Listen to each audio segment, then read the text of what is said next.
안경사 국가고시 1타 강사 목쌤의 과목별 핵심 정리 시간을 가져보도록 하겠습니다.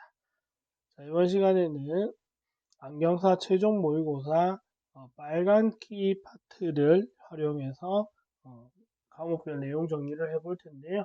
이번 시간에는 안경 재료와 그 중에서 안경 렌즈 파트를 정리해보는 시간을 가져보도록 할게요.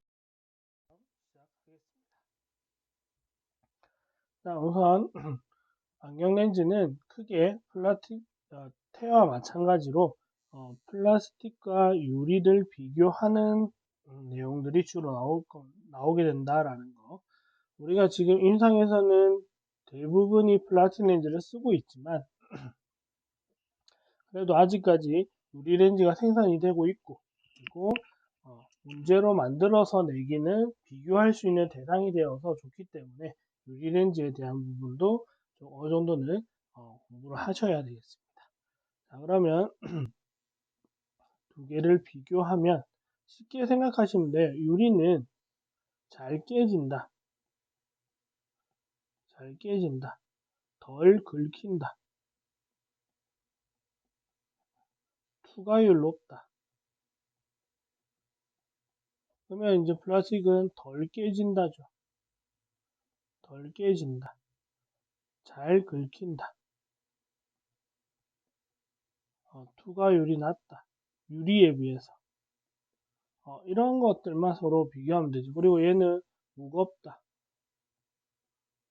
가볍다, 이렇게 서로 비교만 할 수 있으면 돼요. 그거에 대한 내용들이 다 여기 나오는 거고, 착색은 플라스틱이 훨씬 더 쉽죠. 유리는 처음부터 만들 때부터 색깔을 넣어야 되는 거고, 플라스틱은 만들어 놓고 색깔을 추가적으로 입힐 수 있어서 다양한 착색은 플라스틱이 좀 더 쉽다.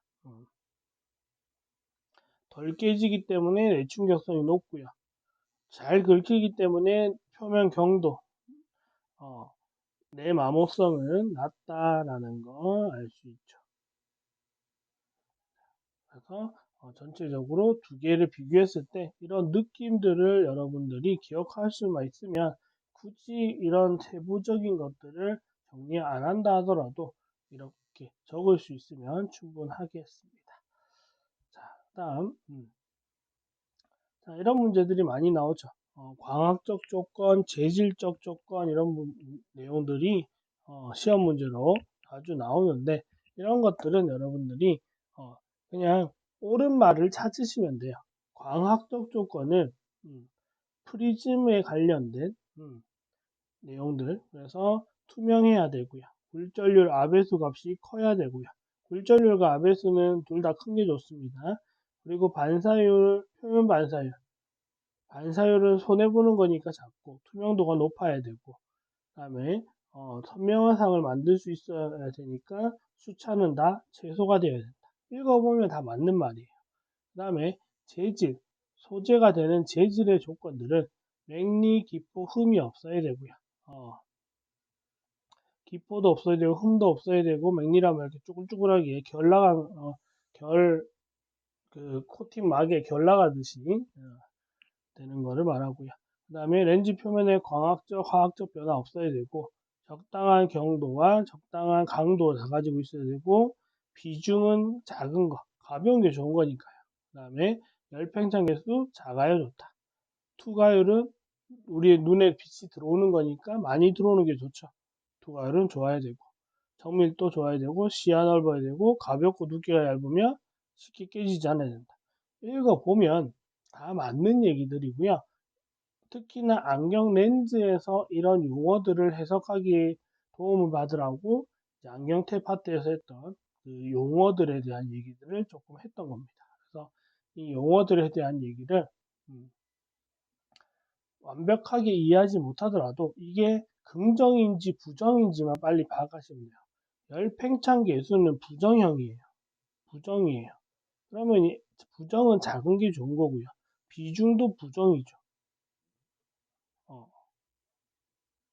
다음에 투과율은 긍정이니까 높아야 좋은 거고. 그래서 이 단어들이 가지는 의미가 부정인지 긍정인지를 빨리 생각하시면 높은 게 좋은 건지 낮은 게 좋은 건지를 구분하실 수 있을 겁니다.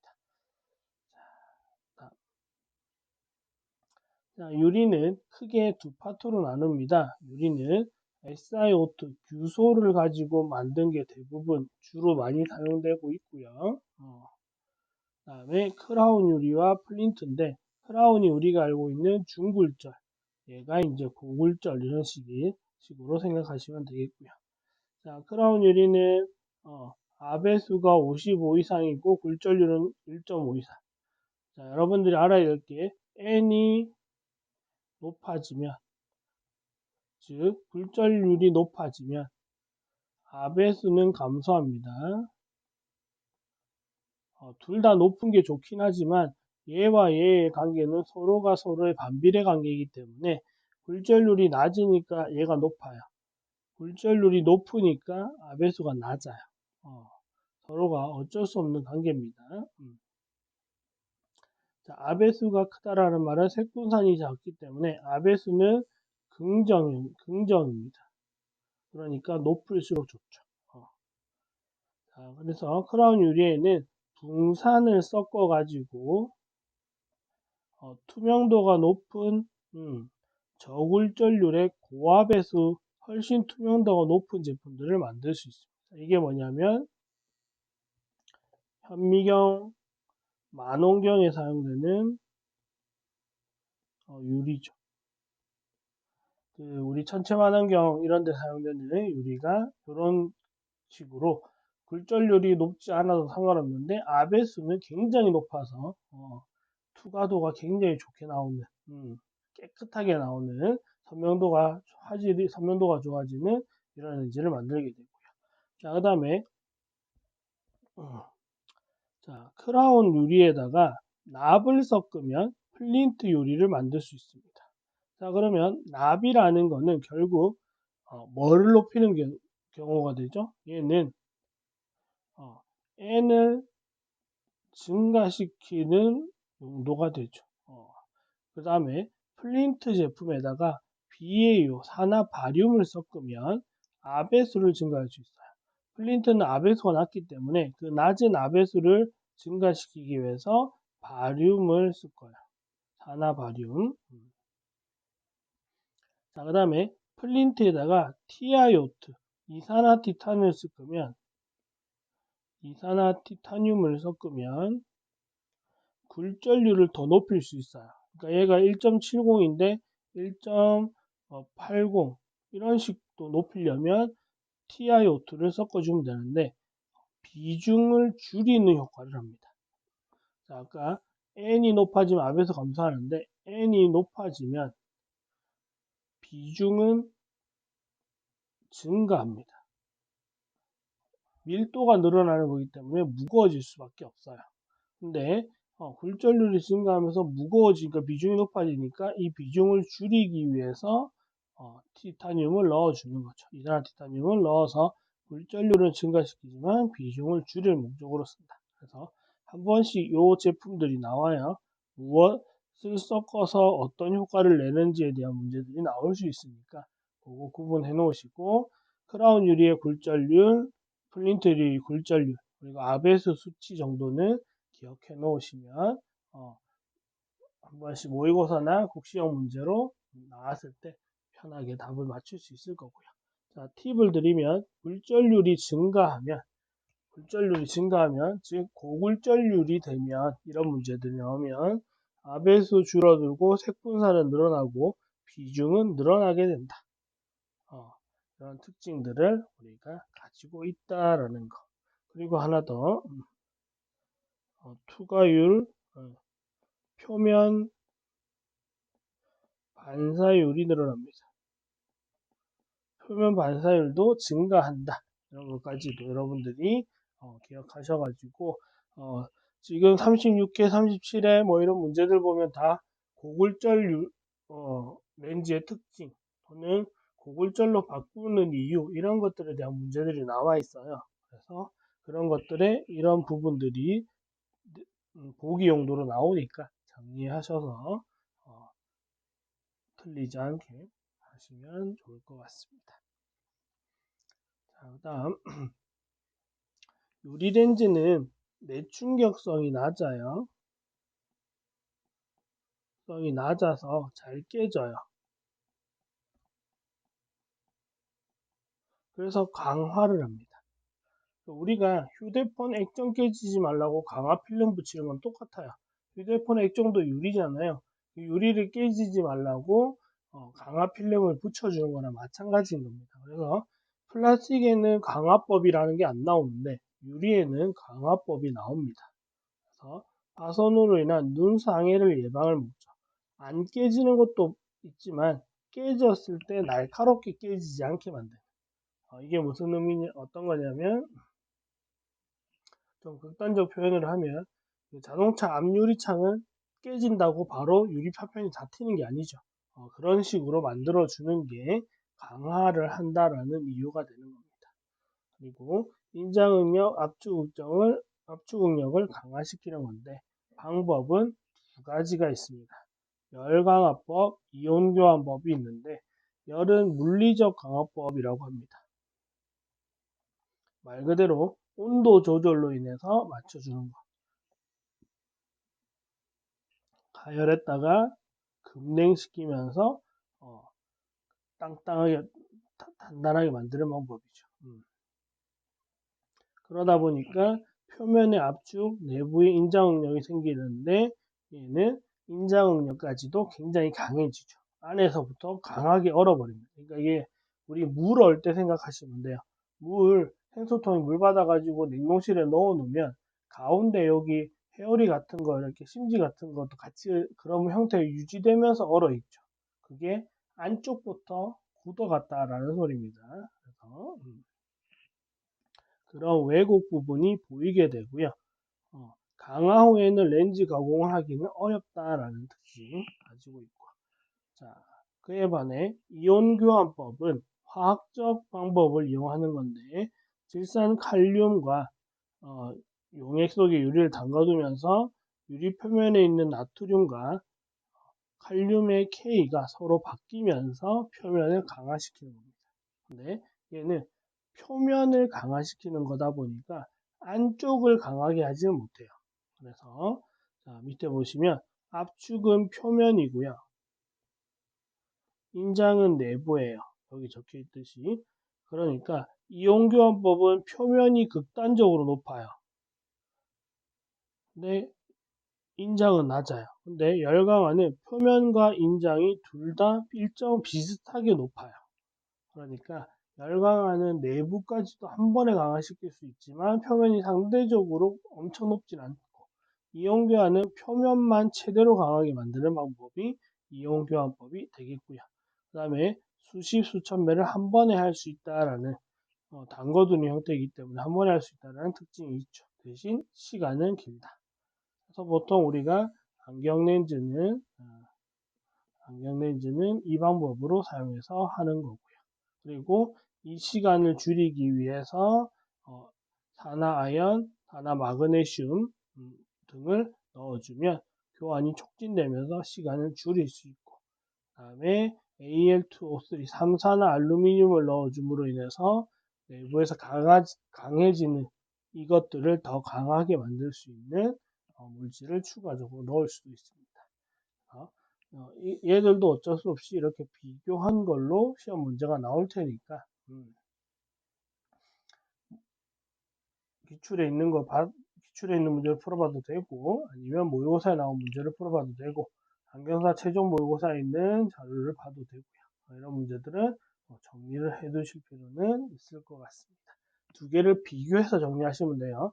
누가 시간이 길다 짧다, 누가 표면을 더 강하게 한다, 누가 표면 왜곡이 잘 보인다 안 보인다, 이런 것들을 비교해서 정리하시면 되겠습니다. 그 다음에 유리 렌즈는 종료하고 플라스틱 렌즈이고요. 플라스틱은 어쩔 수 없이 열 가소성, 열 경화성으로 나누게 되는데, 열 가소성은 앞에 태에서 설명했던 내용이랑 다르지 않고, 렌즈만 PC, 폴리카보네이트, 열 경화성은 CR39, ADC라고 하는 CR39, 그 다음에 PU라고 하는 우레탄계가 있다라는 것 정도. 그리고 이러한 방법으로 만들어낸다. 이거는 태에서도 설명했으니까 공통적으로 봐두시면 되겠습니다. 자, 열 가소성의 대표 주자인 폴리카보네이트 PC. 내충격성이 가장 우수해서 보형으로 쓴다. 이게 핵심이에요. 자체적으로 자외선을 흡수할 수 있고, 이 수치 기억해 놓으세요. 불전율, 아배수, 비주. 이 수치를 주고 무슨 렌즈냐라고 물어볼 수도 있습니다. 이 수치를 주고 무슨 렌즈냐 물어볼 수도 있어서 해놓고요. 얘는 내충격성은 가장 우수하지만 표면 경도가 낮아서 하드 코팅을 필수로 해야 됩니다. 그러니까 안 깨지지만 잘 긁힙니다. 안 깨지지만 잘 긁히는 특징을 가지고 있다. 자, 그 다음에 열 경화성의 대표 주자인 ADC, 상품명은 CR39. 그래서 안경원에서 CR 렌즈라고 부르는 게 다 이 제품들이고요. 시력 교정용 플라스틱 렌즈로 사용되고, 선글라스로 활용되는 경우들이 많죠. 이 착색된 렌즈들이 다 대부분 CR 렌즈이기 때문에, 다음에 얘는 어쩔 수 없이 자외선 차단 코팅은 필수로 해야 됩니다. 그리고 이 수치들 기억해 놓으세요. 왜? 이거 두 개 비교해서 구분하는 거, 찾아내는 거 하셔야 되니까. 굴절률이 낮은 대신 아배수가 높다. 굴절률이 높은 대신 아배수가 낮다. 그리고 얘가 더 가볍다. PC가 가볍고 좋다. 두 개 비교. 어쩔 수 없이 이거 두 개는 계속 비교를 해가면서 문제를 푸실 수밖에 없습니다.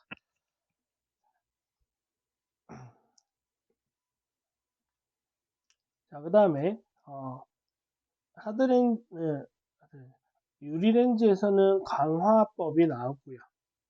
플라스틱은 깨지지는 잘 안 깨지니까 강화를 시킬 필요는 없지만 얘는 내마모성이 낮죠. 그러니까 잘 긁히기 때문에 표면 처리를 해줄 수밖에 없어요.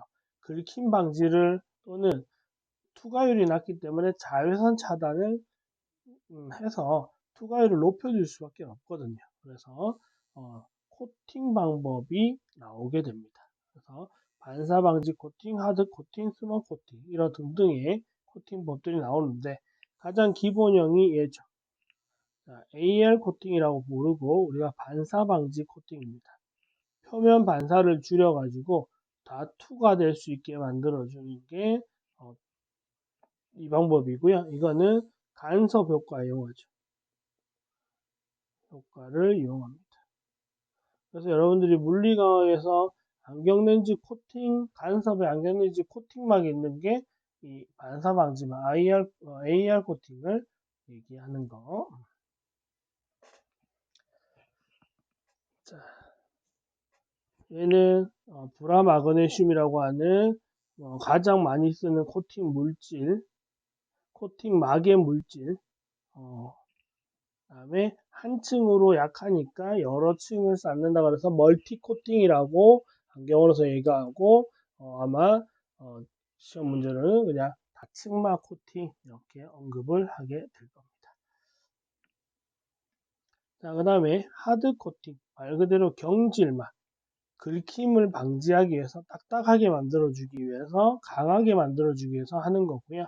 내마모성을 향상하는데 하드 코팅 위에 AR 코팅, 그러니까 안경 렌즈가 있으면요 그 위에 하드를 하고요, 하드 코팅 위에 AR 코팅을 하고 AR 코팅 위에 이제 기능성 코팅을 해요. 자, 여기 있죠. 렌즈가 있고요, 하드 코팅, 그 위에 반사 방지, 그 위에 수막이에요. 그러니까 수막 같은 기능성은 AR 코팅 위에 추가로 필요할 때 하는 겁니다. 근데 하드 코팅과 반사 방지막은 이거는 기본입니다. 이거 두 개는 기본적으로 해야 되는 코팅막이 되겠습니다. 자, 그 다음에 수막 방지. 얼룩을 방지하는 소수성 만드는 거 있죠. 물 흘러내리게 만드는.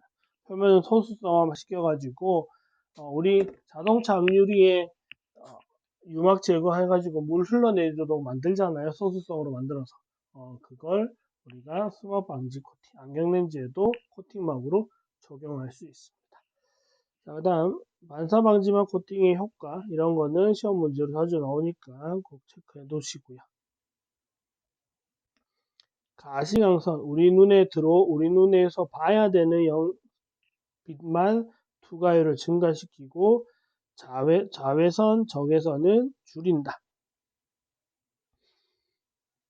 이거 말을 바꾸는 경우들이 있어서 잘 체크하셔야 되고요. 그 다음에 22년도 아니면 23년도에 문제로 나왔던 미러 코팅이요. 자, 미러는 AR 코팅과 딱 반대예요. AR 코팅은 반사파를 줄이는 거지만 미러 코팅은 반사를 증폭시키는 겁니다. 반대 효과입니다. 반대 효과. 그래서 선글라스 렌즈에다가 하게 되고요. 얘는 보통 전면을 많이 하죠. 양면을 다 할 수도 있지만 보통 전면을 미러하고 내면은 눈부시면 안 되니까 멀티 코팅을 하는 경우들이 많죠. AR 코팅을 이용해서 멀티를 하게 되는 경우들이 많습니다. 그래서 표면이 거울처럼 반짝여 보이잖아요. 그런 선글라스 많이 보셨죠? 표면이 거울처럼 반짝여서 선글라스 쓰고 있는데 거기다가 이제 본인 뭐 화장 고치고 하는 이런 사진들 보셨을 텐데 이게 이제 미러 코팅, 그래서 반사 방지막 코팅과는 딱 반대의 효과를 가지고 있다. 그래서 지금 하드 코팅은 단독으로 시험 문제 나오기가 쉽지 않은데 반사 방지막 코팅 많이 나왔고 미러 코팅도 나왔었어요. 근데 뭐 다른 코팅들은 뭐 나올 만한 게 청광이 나올 수도 있고 수막 방지가 나올 수도 있는데 코팅 문제가 나온다면 가장 가능성 높은 거는 반사 방지, 그리고 하드도 한 번 정도는 체크해 둘 필요는 있을 것 같습니다.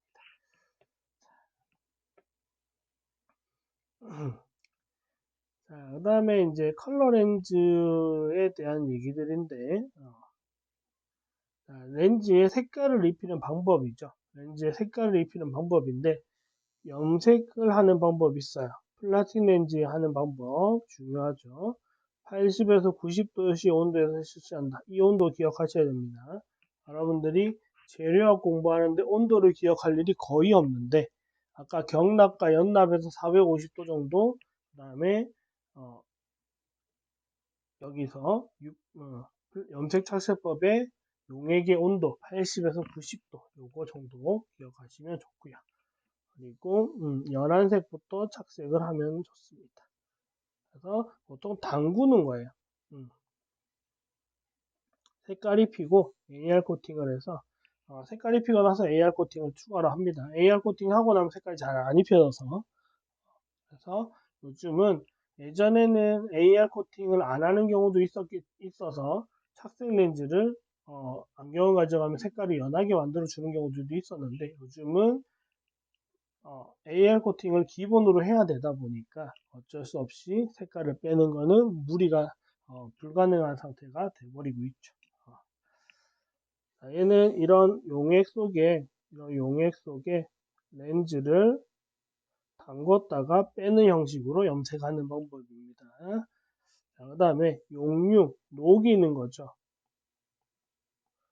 용융 착색법은 유리렌즈를 착색하는 방법이고요. 이거는 유리렌즈 처음에 만들 때 착색 색깔을 내는 물질을 함께 녹여서 만드는 방법. 그러니까 처음에 만들 때부터 유리는 색깔을 정하고 만들고요. 플라스틱은 안경렌즈를 만든 다음에 그 뒤에 색깔을 입히는 방식, 이런 식으로 하는 차이가 있다. 자, 그 다음에 진공증착법. 우리 이온 도금할 때 나왔던 진공증착법인데 가장 좋은 방법이죠. 대신 좀 가격이 비싸지만 플라스틱과 유리에 모두 할 수 있고요. 진공 상태에서 표면에 증착시키기 때문에 가장 깔끔하게 형성할 수 있는 게 진공 증착법이 되겠습니다. 가장 깔끔하게 할 수 있는 게 진공중첩법.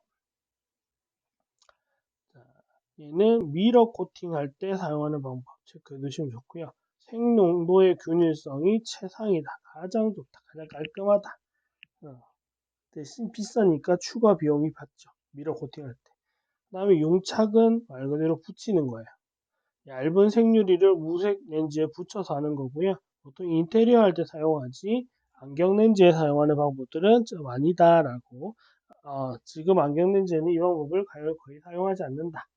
그냥 이름들 보기 용도만 알고 계시면 좋을 것 같고요. 그 다음에 침투는 착색 물질을 진공 증착 후에 렌즈 내부로 침투시키는 방법인데 경제적이 매우 비싸서 경제적이지 못하다 그래서 진공주착법 이후에 하는 거기 때문에 오히려 안 쓰고 있습니다. 그래서 지금 쓰는 방법은 플라스틱 렌즈 쓰는 방법은 염색, 진공 이런 방법이고요. 유리 렌즈도 지금은 진공증착법을 주로 쓴다고 하죠. 용융보다는 진공증착법으로 색깔을 다 새로 만드는 이런 방법을 쓴다고 합니다. 그러니까 대부분 안경 렌즈에 쓰이는 렌즈 착색 방법은 염색, 진공, 그리고 시험 문제 보기로 나올 수 있는 용융 정도만 구분하시면 되겠습니다. 얘는 플라스틱, 얘는 유리, 얘는 둘 다 이거니까 요거 세 개 잘 체크해서 정리하시길 바라겠고요. 자, 이번에 이제 특수 렌즈를 몇 개 정리하겠습니다. 우리가 특수 렌즈라고 볼 만한 것들. 자, 첫 번째 평광 렌즈고요. 평광 렌즈. 평광 렌즈는 뭐 이런 특징들을 나오는 거는 그냥 시험 문제 보기로 나올 수 있으니까 체크하시면 되고. 자, 얘가 중요하죠. 투과축은 빛을 통과시킬 면의 방향이고요. 조제가공축은 투과축과 90도 반대, 즉 차단하는 면의 방향. 그럼 통과는 어디를 시키죠? 내가 보는 면과 반대로 통과시키면 됩니다. 그러니까 내가 낚시하거나 레이저를 할 때는 수평면을 보니까 수평은 차단한 90도 투과를 해야 되고 암벽 등반이나 유리창 청소는 세로면을 보다 보니까 얘를 차단하고 가로를 통과시켜야 되니까 투과축을 180도로 설정한다. 그래서 낚시용이냐 건물 유리창 청소용이냐 이런 것들에 대해서 평강 투과축 방향이 달라진다. 꼭 기억해 놓으시고요. 자, 용도는 안경에서는 선글라스, 검사용 시 표나 필터를 쓸 수 있고 우리 컴퓨터 모니터들, LCD 모니터 대부분 다 평광 필름이 다 들어가 있고요. 휴대폰 액정도 평광 필름판 들어가 있습니다. 그리고 안경을 해서 평광 필름 2장 써가지고 왜곡 검사기 쓰죠.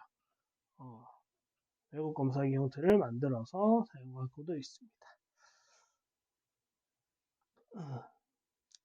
자, 얘들 다 좋은데 유의사항 이거는 한번 체크해 놨다가 시험 문제로 또는 뭐 의사 문제로 한번 정도 봐두시면 될 것 같습니다. 어쨌든 평광 있어서 평광 렌즈가 무늬가 보일 수 있어서 얘는 대부분 착색 렌즈로 사용하죠. 착색 렌즈와 함께 사용하는 경우들이 많고요. 그다음에 여름철 열에 약하기 때문에 여름철에 뜨거운 차에 오래 놔두게 됐을 때 햇볕에 노출된다고 하면 렌즈 표면의 코팅이 손상되는 경우들이 발생할 수 있다 이런 것. 그리고 왜 쓰느냐 하면 대비감도나 선명도 향상시키고 눈부심을 감소시켜 주니까 피로감이 줄어든다. 그 다음에 시각적으로 편하다. 이런 특징들 때문에 사용한다. 그냥 우리가 일반적으로 선글라스 쓰는 거랑 똑같죠. 강한 햇빛 차단하고 내 편하게 쓰려고 눈부심 방지하려고 쓰는 거다. 그게 장점이니까 굳이 세부 내용을 막 힘들게 외울 필요는 없이 일상적으로 알고 있는 그 내용을 적용시키면 되겠습니다. 다음 조각 렌즈고요. 다른 말로는 빛을 감지하는 렌즈. 그래서 얘는 우리가 흔한 말로 변색이라고 하죠. 변색 렌즈라고 하는데 변색 렌즈는 상품명으로 등록이 돼 있어서 국시에서는 시험에서는 변색렌즈라는 표현을 쓰지는 못합니다. 자, 얘는 자외선에 의해서 착색이 된다. 요거 잘 알게요. 자외선을 차단하거나 적외선을 노출시켜주면 탈색, 색이 빠진다. 그 다음에 착색 반응보다 탈색 반응이 길다. 색깔이 선글라스가 되는 시간은 굉장히 빠른데 빠지는 시간은 오래 걸립니다. 오래 걸린다고 해서 뭐 1시간씩 걸리는 건 아니고요. 보통 한 2분, 3분 정도 걸리고 착색되는 데는 15초에서 20초 정도 걸립니다. 차이가 꽤 나는 편이긴 하죠. 자, 그리고 색깔이 빠진다 하더라도 완벽하게 투명 렌즈가 되는 건 아니고요.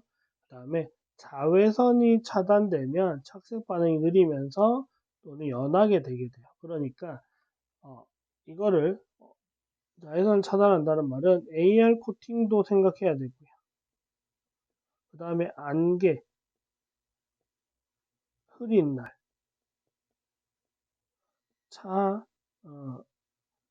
차에 유리창 썬팅한 거. 이런 것들로 인해서 다 우리가 햇볕 차단하려고 하는 거잖아요. 이렇게 되면 아무래도 속도가 느려지거나 농도가 연해지거나 이런 식으로 특징들이 나타나게 됩니다.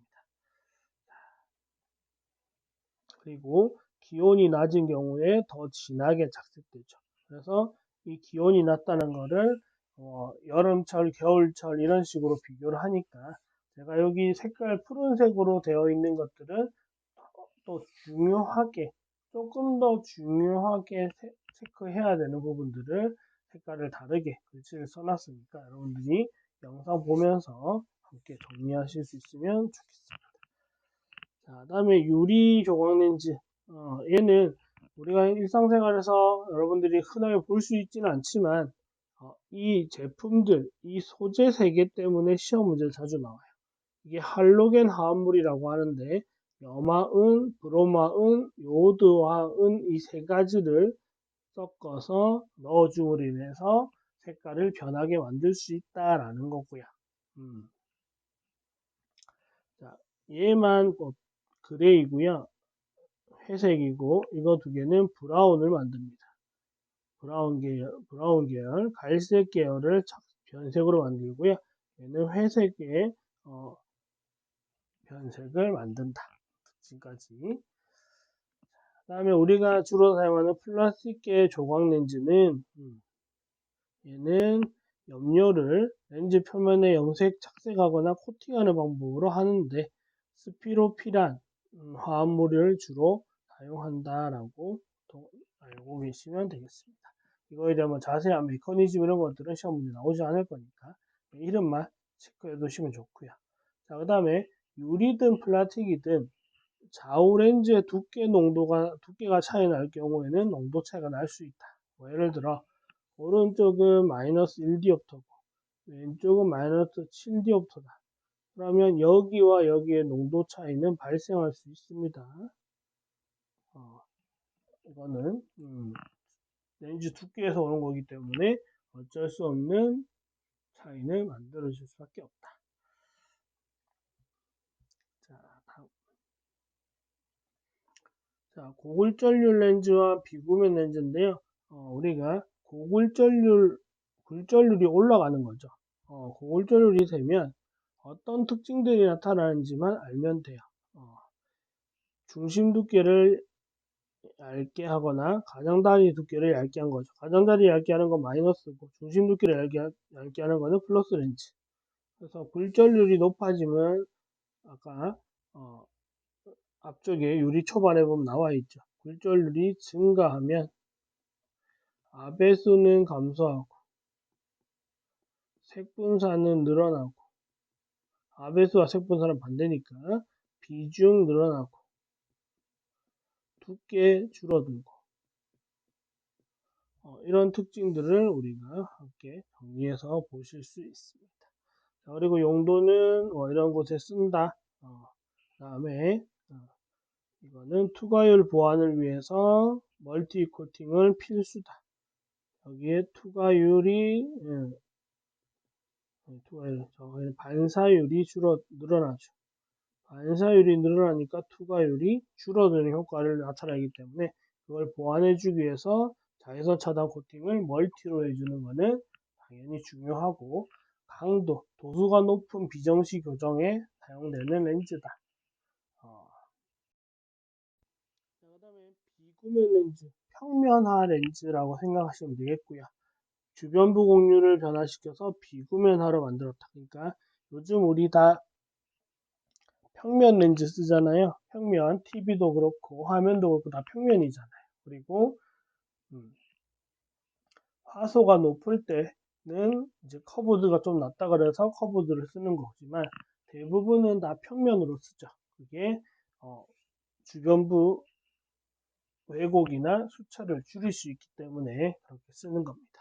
그래서 그런 느낌을 생각하시면 이 문제를 이해하기가 쉬울 거고요. 수차를 줄일 목적이고요. 두께를 감소시키고 시야를 주변부 수차를 줄이니까 시야가 확대되는 효과가 나타날 거고 두께를 감소시키니까 무게도 감소되는 효과도 나타나죠. 그러니까 우리가 난시 있는 사람들한테 특히나 더 권장을 많이 하고 비구면 렌즈를 해주면 좋다라는 얘기들을 많이 하게 되죠. 이거 두 개의 문제들이 최근에 1교시 문제로 많이들 나와요. 그러니까 기출 문제를 보면서 어떻게 문제가 나오는지 어떤 식으로 접근을 해야 되는지를 기출 문제를 함께 보면서 정리하시면 조금 더 도움이 되겠습니다. 자, 가볼게요. 그 다음에 프레넬 프리즘 렌즈. 프레넬 렌즈는 구면 렌즈도 있는데 우리가 구면 렌즈를 쓰진 않은 안경업계에서 쓰는 게 아니기 때문에 시험 문제로 프리즘 렌즈를 언급하겠지 구면 렌즈를 언급할 일은 없습니다. 자, 얘는 왜 쓰냐? 얇고 가벼워서 쓴다 이거밖에 없어요. 그리고 저렴해서. 그러니까 프리즘 렌즈는 베이스 방향이 굉장히 두꺼워지는데 이 프레넬마 프리즘은 이 끝부분만 잘라서 쭉 연속적으로 붙인 거기 때문에 전체적인 두께가 균일성을 가지고 두껍지 않아요. 얇아요. 그러다 보니까 프리즘 처방할 때 기저 두꺼운 것 때문에 부담스러울 수 있으니까 프레넬막으로 해주는 경우들이 발생하는 거죠. 자, 그거의 장점 빼고는 딱히 뭐 장점이라는 거는 별로 존재하지는 않습니다. 뭐 왜곡이나 색소차를 일으키지 않는다 이런 특징들이 있죠. 왜냐면 얘가 그냥 일반 필름이기 때문에 색소차를 만들어낼 일은 별로 없고요. 하지만 대비 감도가 저하되면서 시력에서 약간 떨어지는, 그러니까 시력적으로 선명도가 떨어지는 효과는 조금 나타날 수 있습니다. 그래서 장점과 단점을 분명하게 나뉘어져 있는 렌즈니까 파악해서 기억하시면 되겠고요. 그 다음에 가림 렌즈. 한쪽 눈을 가릴 목적으로 쓰는데 주로 약시 치료할 때 쓰는 거죠. 약시 치료할 때, 어린이들 약시 치료할 때 우세한을 가릴 목적, 시력이 좋은 쪽 눈을 가릴 목적으로 사용하는 렌즈가 가림 렌즈가 되겠습니다. 종류는 뭐 젖빛, 프로스티드라고 하는데 혹시 그렇게 읽어서 그 다음에 샤버시, 차베시라고 나오는 경우들도 있어요.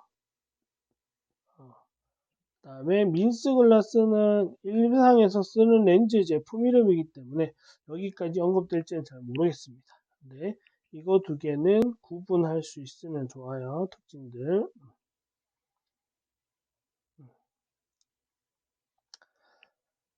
자, 얘는 렌즈 내면이 완전 불투명한 젖빛 유리로 되어 있어서 명암을 느낄 수 있으나 식별은 불가능한 경우고요. 샤버시 렌즈는 약간의 투명성을 가지고 있어서 눈과 가장자리 정도는 보입니다. 그러니까 외부에서 볼 때 안쪽에서 바깥쪽 볼 때는 거의 안 보이는 게 맞아요. 안 보이게 하는 게 맞는데 바깥에서 안에 볼 때를 얘기하는 겁니다. 그러니까 외부에서 볼 때 이 렌즈를 쓰고 있는 사람이 너무 가린 게 티가 나면 불편할 수 있으니까 그걸 효과를 저하시키기 위해서 나타나는 거고요.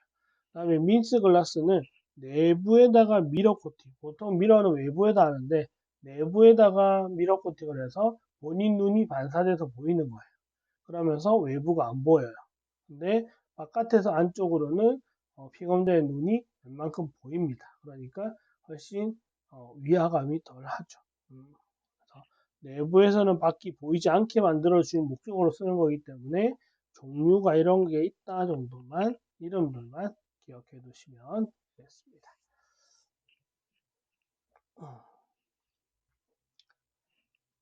자, 다음 사이즈 렌즈고요. 거의 끝나갔네요. 사이즈 렌즈. 말 그대로 사이즈 크기잖아요.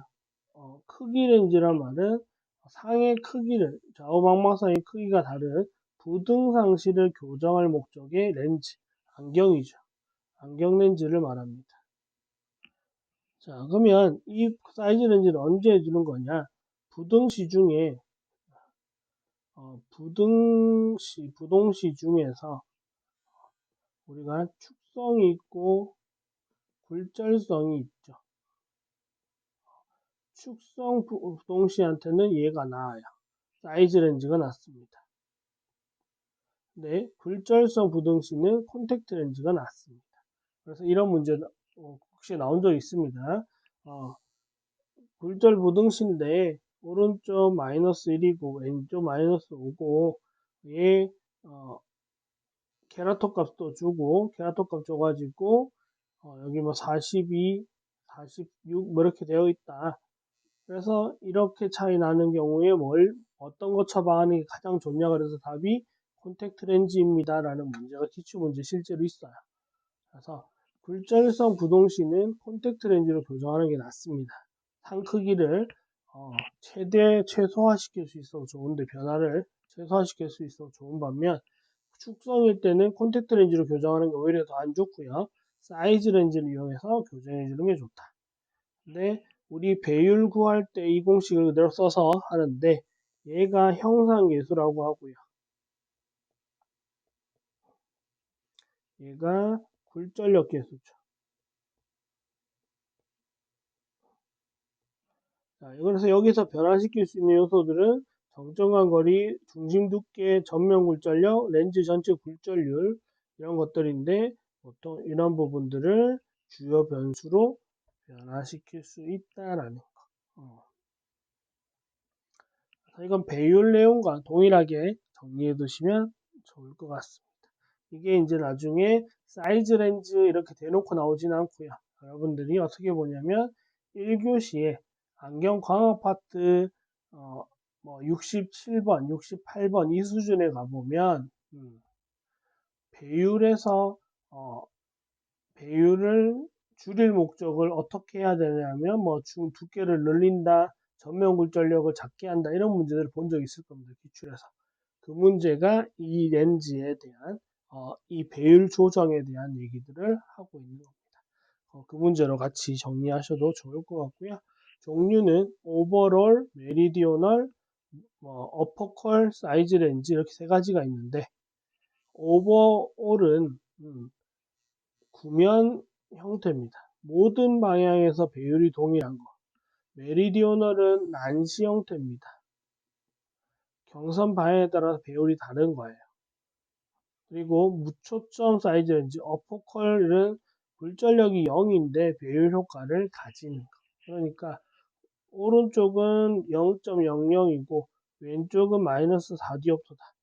그렇다고 여기에 배율 효과를 안 주게 되면 상의 크기가 너무 많이 차이 나죠. 그래서 얘를 0디옵터긴 하지만 배율을 효과를 가지게 세팅한 렌즈를 우리가 무초점 사이즈 렌즈, 어포컬 사이즈 렌즈라고 부릅니다.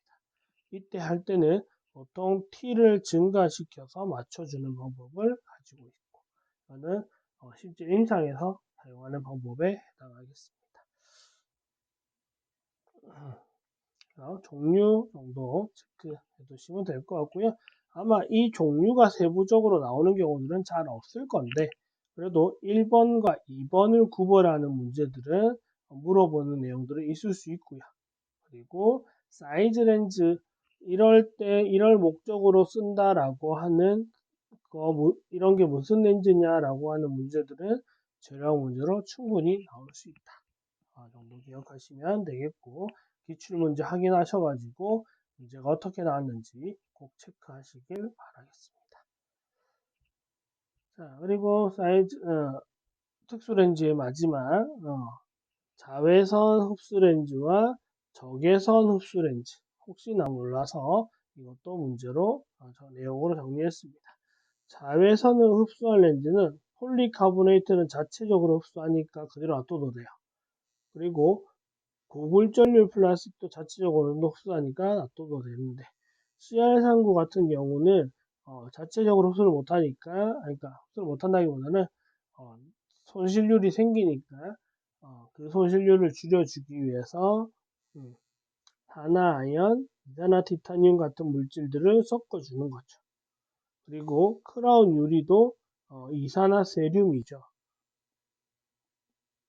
이산화세륨을 섞어줌으로 인해서 첨가시켜 줌으로 인해서 자외선을 흡수 차단하는 렌즈를 만들 수 있다. 필요한 경우는 전기 용접하시는 분들, 그 다음에 조명공사 하시는 분들, 이런 작업등 아래서 작업하는 직업들, 그 다음에 고층 유리창 청소부 이런 분들은 자외선 차단, 그리고 고층 유리창 청소부 같은 경우는 편광렌즈까지 같이 해주는 게 가장 베스트긴 합니다. 자, 그 다음에 적외선을 흡수하는 거는 플라스틱 렌즈는 적외선을 대부분 자체 흡수하기 때문에 우리가 플라스틱 렌즈에서는 크게 신경 쓸 필요는 별로 없고요. 근데 유리 렌즈에서는 산화철, Fe 철이고요. 이산화 크롬이죠. CR이면 크롬이니까 이산화 크롬 이런 물질들을 섞어서 낼 수도 있습니다. 자, 유리 만드는 사람들한테 많이 쓰고요. 적외선 램프 밑에서 작업하시는 직업군들 때들을 쓸 수 있습니다. 그래서 이 물질들 정리 기억하셔야 됩니다.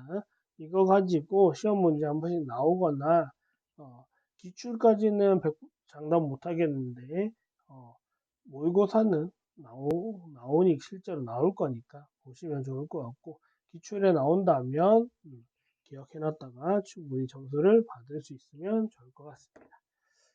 자, 이렇게 해서 여기까지가 이제 빨간키 내용 플러스 제가 정리한 내용으로 해서 재료학에 대한 핵심 정리 파트, 꼭 무조건 알아야 되는 파트들만 정리를 좀 했습니다. 여기에다가 살을 더 붙여서 여러분들이 기출문제 모의고사에 반복적으로 나오는 문제들을 가지고 조금 더 정리하셔야지만 복시해서 재료학 파트 고득점을 할 수 있을 거고요.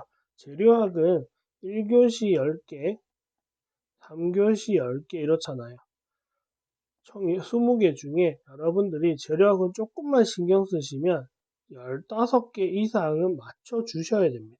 그래야지만 특히나 3교시에서는 8개 이상을 맞춰 준다고 생각해야지 3교시 점수 받는데 편해요. 그러니까 약간의 암기로 충분히 해결 가능한 과목이니까 좀 더 신경 쓰셔가지고 하루 만에 끝낸다가 아니고 하루에 30분, 1시간씩 지금부터 국시 칠 때까지 쭉 보겠다. 반복적으로 많이 보겠다라고 생각하시면 재료학은 충분히 하실 수 있을 겁니다. 그래서 이 영상에 대한 조금 더 설명이 디테일한 버전은 제가 예전에 올려놓은 영상, 자료는 비슷하겠지만 올려놓은 영상도 있을 거라서 한번 더 찾아보시면 도움이 되실 것 같고요. 또 뭐 필요한 부분들이 있으면 댓글 남겨주시면 최대한 제가 시간이 되는 한 준비해 보도록 하겠습니다. 자, 안겨사 국가고시 준비는 복쌤 또는 복쌤 커뮤니티와 함께 준비해 주시면 많은 도움이 될 거라고 생각하고요. 안겨사 최종 모의고사 아직 구매 안 하신 분들은 아직 시간이 50일 남았으니까 구매하셔가지고 한번 풀어보면 많은 도움이 될 거라 생각하면서 오늘 수업은 여기까지 하고 마무리하겠습니다. 감사합니다.